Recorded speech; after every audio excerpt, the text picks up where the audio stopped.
Mr. Chair, Sir, I'm may asking I him. interject? Sir, excuse me. I want him to answer my question. Senator Rafi finish first. I want him to answer my question. Di ba ang pinag-uusapan natin dito, Mr. Chair, mga online game gambling operators? Senator Marcoleta, let's just clarify this. Kasi sila yung nagbigay ng pahintulot o lisensya sa mga e-wallet.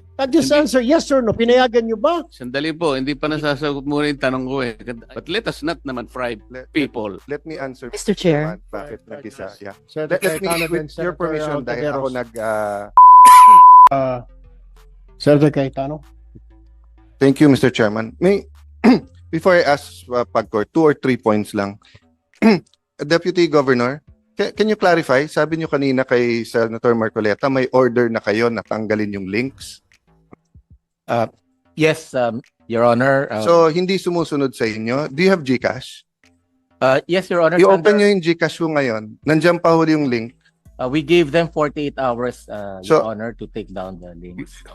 When did you order, Deputy Governor? Today, Your Honor. So, can you please, I know, sir, sa banking, very conservative, you have a very good reputation. Pero please speak very clearly to us. Diba? What you did on July 25, nag-circulate kayo ng proposal sa mga e-wallet at hinintay nyo pa yung kanilang reply. Tapos today lang kayo nag-order. Kasi may hearing today. Your Honor, if I may. Hindi, kasi ang sagot nyo kay Senator Marcoleta, kulang na lang pumalakpak ako eh. Papalakpak kasi dapat talaga ako kasi at least umaksyon kayo kaagad. Kasi yung governor nyo, ang ganda ng statement, dapat daw mahigpit. Pero wala namang aksyon. You know, I will go to, I will stop there, Deputy Governor. But be very clear here kasi hindi lokohan tong hearing na to eh. Diba? Sana sinabi yung kanina, sir, it took us time and everything but we're giving them 48 hours. Eh sinabi nyo hindi, you ordered them na eh. Pag binuksan mo ngayon, meron eh. Hindi po ba? Seryoso, pinag-uusapan natin eh. Lokohan ba to? So please sir, di ba, ano lang, konting pagiging forthright naman at konting ano tayo pag nag-uusap dito, di ba? Ang Pagcor mahirapan sumagot kasi trabaho nila magnegosyo ng ng gaming eh. That's why, di ba, we'll allow them to but you get my point, sir. Okay, so 48 hours makakaasa kami na tanggal na lahat. Yes, Your Honor. Why do they need 48 hours? Isn't that instant naman? DICT, pag sinabi ko today, tanggalin nyo yan, hindi kaya ng technical ng mga e-wallets yun?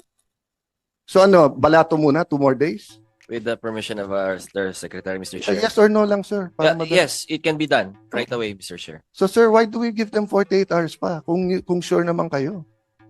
So kung may mamatay ng 48 hours kasi nalulundon, okay lang sa atin o sayang kita?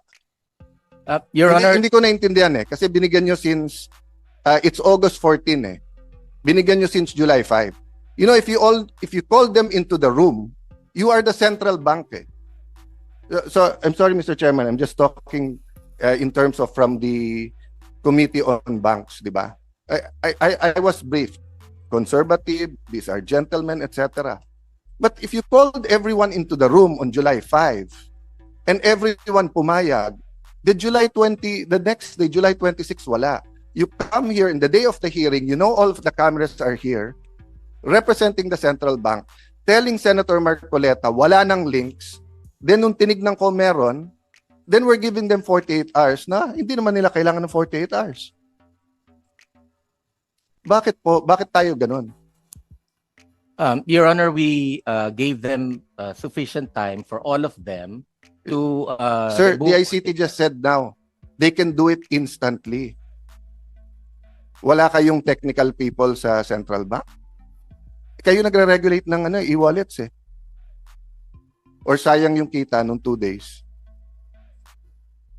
Your Honor, it's because of that reason to give them time to take them down, lahat sila, and also to give adequate or prompt information to the public. So for Sir, number 1, July 25 pa yung memo nyo. at pumayag sila. So alam na nila, so naghahanda na sila. Oh, number 2, the public, sila nga ang biktima eh. Sila ang biktima. Why do they need to notice na kung gusto nilang sugal, they can do it otherwise, but they do not go to the link. Anyway, I'm taking up too much time, but sir, please, I look forward to working with you. I'm sorry, ikaw yung nandito in the central bank, pero central bank is one of the most respected institution na may political will dito. Ang monetary board is independent. So, pag sinabi yung decisive yung action, decisive tayo. Yeah. Sir, may I move to PAGCOR? First of all, may I start by thanking you na meron know your customer. Senator Cayetano, balikan ko lang po si BSP. Kailan mo magtatapos itong 48 hours? It starts from today. Kailangan po matatapos. Anong araw po yan? That's 2 days sa Saturday, Your Honor. Sa Saturday. So sa Saturday, in-expect natin na committee na ito na wala ng games dyan sa e-wallet na yan. By end of Sa Saturday. Saturday. Opo. Anong oras po sa Saturday? Umaga, tanghali, gabi? 48 hours po, so we give them until the end of Saturday to remove. End of the Saturday. So ibig sabihin, sige, pagbibigyan kita, Sunday morning, hindi ko na makita yung games sa mga e-wallets. Opo, wala na. Pag may nakikita po ako, i-contempt kita. Pwede po. Para malinaw po tayo, hindi yung, sabi nga ni Senator Cayetano, wag mo ninyo biro-biruin ng komite na ito. We have a problem. We have a crisis. Hindi po ito basta-basta. We are facing crisis, Mr. BSP, sir. And when you say, Saturday po, huling oras na Saturday, sige, pagbibigyan kita hanggang Sunday. Pag Sunday morning, meron pa pong mga games sa mga e-wallet, sir, i-contempt ka namin. Yes, Your Honor. And we'll also take, we will sanction also the concerned BSP. Mr. Chairman, if I may, Mr. Chairman, if I may, just very short, Mr. Chairman. Right. Thank you, Mr. Chairman. I would respectfully object, Mr. Chairman, to that statements made by Central Bank in saying that they need time 48 hours to take it down, while we heard from Asek Paraiso a while ago that they can do it right away. I just don't get it, Mr. Chairman. Forgive me, Your Honors, my dear colleagues. It is not acceptable yung answer bakit kailangan ng 48 hours. We wanted to protect the public eh. Namamatay na nga yung mga tao eh. Numbers don't lie. These facts, these reports, ang dami pang hindi nare-report, Mr. Chairman. Kausap ko lang yung isang governor sa isang probinsya dito sa Pilipinas. Sabi niya, halos araw-araw may nagpapakamatay dito, pare. Bakit di natin ma-stop? Again, Mr. Chairman, I'm really sorry. It is not acceptable yung binibigay na sagot kung bakit hindi natin maisara ngayon kung kaya naman. Ngayon, if there's another answer, Mr. Chairman, that would convince this representation na bigyan pa rin ng 24 hours, sige ho, I will agree. But right now, the answers being given to us, Mr. Chairman, hindi ho acceptable. Sorry. Thank you. Thank you, Senator Villanueva. Yes. Sandali lang po, Mr. Chairman. We'd like to clarify the statement of the BSP representative because very important po yan. Is your statement is within 48 hours, you will ban the apps on the e-wallets or you will ban e-wallets to be utilized by these gambling operators? That's two different things, ha? Kasi yung apps, tanggal lang yan. Ibig sabihin, walang advertising. Pag punta mo sa GCash, sa PayMaya, hindi na lalabas yun. Pero iba yan sa pinagbabawal nyo ng paggamit ng e-wallets sa pagbayad nitong gaming na ito. Let's clarify that. If you're saying the latter, which is to ban, then I am with you, I support you, and I congratulate you if you can do that within 48 hours. So let us clarify, Mr. Chairman, ano ba talaga? Yung pagtanggal lang ng advertising apps sa e-wallets or pagtanggal talaga ng e-wallets sa paggamit, sa pagpusta nito mga games na ito? Mr. Chair, Go ahead. dito kay BSP, kay Governor. What's your name, sir? Mamerto Tangonan, Your Honor. Ba't kinakailangan pa ng isang araw na palugit? 48, ba't kinakailangan pa ng 48 hours? Eh, sabi nga na dito, isang pindot lang yan, tapos nawala na yung apps na yan. Ba't kinakailang palugit? Para marami pang pwedeng tumaya? Para meron pang mga kukuha ng porsyento sa mga taya na yun? Mr. Chair, Sir, I'm may, asking may him. I interject? Sir, excuse me. I want him to answer my question. Senator Rafi, finish first. I want him to answer my question, Senator. Pakisagot lang po yung tanong ko. Ba't kinakailangan ng 48 hours na pwede naman gawin agad-agad? Tulad nga sinabi ni Senator Villanueva and Senator Mix. Nagtataka lang kami. At si Erwin nga nagsabi, pag hindi mo makagawa yan in 48 hours, iko-contempt ka. Pakipaliwanag. Okay, mabilis lang. Anong proseso ba dapat ang ginagawa para ito ay tuloy na matanggal? So, Mr. Yung pinag-usapan Your natin. Your Honor, we provided 48 hours because one, as I've mentioned earlier, we want to give time to the BSP supervised institutions to take down those in-app links and icons to the online gambling sites. The other reason, Your Honor, is so that we will also provide time for the customers, for the consumers, to withdraw their funds from the online gaming account once they learn that we are already removing the links from the BSI mobile payment applications and websites, Mr. Chair. So within that time, for consumers who may want to take their money out from their online gambling accounts, they may do so, Mr. Chairman. Fine, Mr. Chairman, just to clarify. So what the gentleman from the BSP is saying is bawal na gamitin ang e-wallets for online gambling. We need a categorical statement from you. Bawal or tinatanggal mo lang yung app or bawal na? We're removing the in-app links po from the Not the use. website. Not the use. Because what happens now if they want to go into a scatter or whatever game and it says there how to pay using PayMaya, GCash, nandun pa yun. So are you telling us you're just taking out the app but you're not taking out the use, being able to use that app, wallet to pay the account? Yan ang importante, sir, Mr. Chairman. Mahalaga yun, malaman ng taong bayan. So what is your answer before I will just ask my colleagues? This is very important. Are we going to ban now the e-wallets from being utilized for online gambling payments? Mr. Chair, before he answers, because I'd like to put this in the proper perspective, this representation was the one who this morning made the suggestion, considering that the PAGCOR and the ICT has yet to do some struggling on how to regulate the online games operators.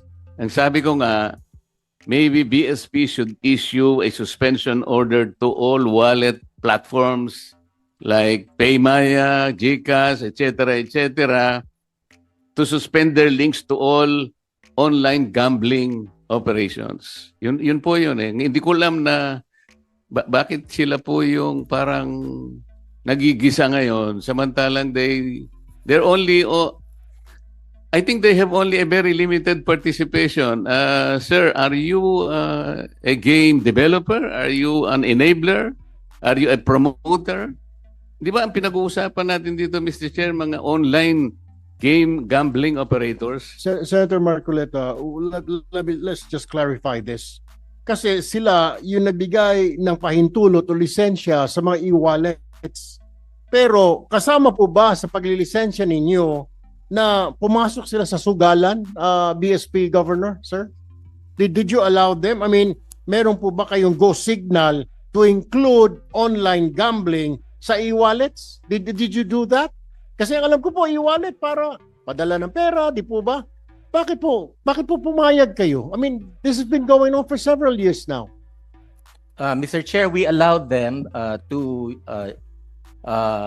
send funds or to remit funds to legal and Kaya po, bilisan na po natin. Pinayagan nyo ba sila na maglagay ng gambling? Pinayagan po ninyo? given that Yes or no, sir? Yes or no? Did you? Yeah. Did you or did you not? Para malinaw po tayo. May katanungan po Senator Marcoleta at magtatanong pa po Senator Cayetano, di pa po kami tapos sa PAGCOR. Just Hindi. answer yes or no. Pinayagan niyo ba? Sandali po, hindi pa nasasagot muna yung tanong ko eh. Ay, kayo muna magot sa tanong ko. Kayo po ba ay game developer? Kayo ay enabler, promoter, and marketer ng online games? Kasi Hindi po. Mr. Chair, parang sila ngayon ang nagigisa eh.